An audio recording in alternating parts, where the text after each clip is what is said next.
We now have the whole specifications, the design, and the price for the Samsung Galaxy Z Fold 5 launch.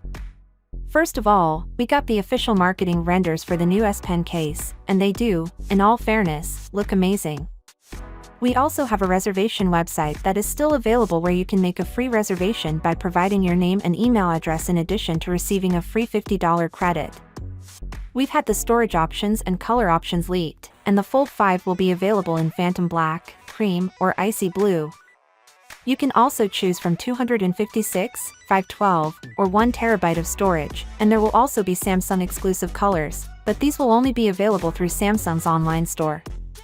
The design is still reminiscent of the Fold 4, but the Z Fold 5 now folds completely flat thanks to the new hinge.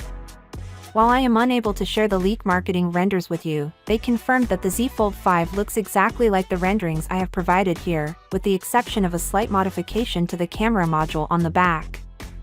Although it seems the same, Ice Universe notes that the Fold is really 16% thinner than the Fold 4.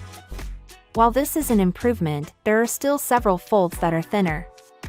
We're also getting a better, more robust display than its predecessor. This is partly due to the redesigned hinge mechanism, and contrary to prior speculations, it will only be IPX8 water and dust resistant.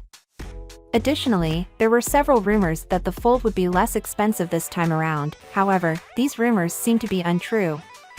It is currently anticipated that there would be a $100 price rise, which will cause the Fold to start at about $1,900.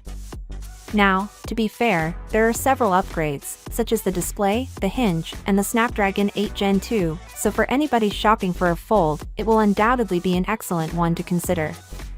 However, for those who already own a Fold 4, it is probably not going to warrant an upgrade. Even though we now know every detail about the product, I still hold out hope that Samsung will surprise us when it launches. Finally, what are your thoughts about it? So without being said, let me know your thought in the comment below, and if you are new here, please subscribe. Peace out.